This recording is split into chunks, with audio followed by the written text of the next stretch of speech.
আউযু বিল্লাহি মিনাশ শাইতানির রাজিম। বিসমিল্লাহির রহমানির রহিম।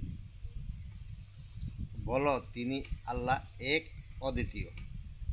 আল্লাহ কাহারও মুখাপেক্ষী নন, সকলেই তাহার মুখাপেক্ষী।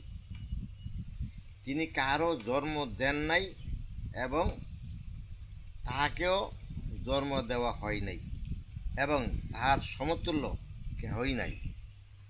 আমরা যারা মুসলিম তারা এক আল্লাহ অদ্বিতীয় বলে স্বীকার করি, তার কোনো শরিক নাই।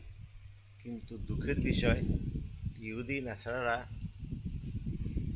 খ্রিস্টানরা আল্লাহর সাথে শরিক করে, এবং এমনভাবে শরিক করে তারা বলে বৃষ্টি দেয় একজনে, বন্যা দেয় আরেকজনে, খানা দেয় আরেকজনে, এক একজনে এক একটা দেয়। এই পৃথিবীতে একটু চিন্তা করলেই দেখা যায় যে একজনের সমকক্ষ একজন হইলে সেখানে ঝগড়া, বিপদ, মারামারি, হানাহানি সব লাগে। কিন্তু পৃথিবীর জন্ম থেকে এই পর্যন্ত কখনো এরকম আমরা দেখি নাই। আর এই কুদরত থেকে বোঝা যায় আল্লাহ এক, অদ্বিতীয়।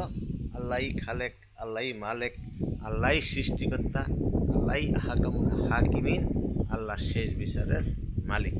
এইটার উপর যদি আমরা অটল থাকি তাহলে ইনশাল্লাহ আমরা জান্নাত অবশ্যই পাব।